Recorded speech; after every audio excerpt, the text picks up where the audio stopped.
L'octubre passat, el Centre d'Estudis del Gaià va presentar el número 25 de la seva revista anual, la miscel·lània La Resclosa.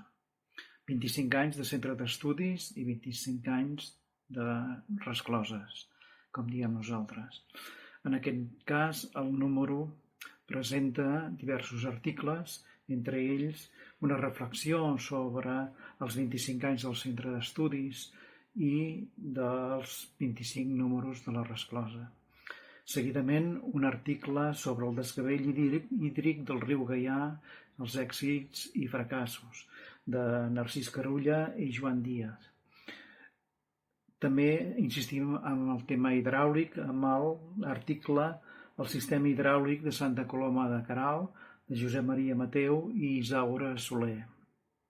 Tenim dos articles d'arqueologia, un sobre l'assentament de Vilardita, més de 2.000 anys d'ocupació continuada realitzada per els arqueòlegs que van fer aquestes excavacions d'urgència.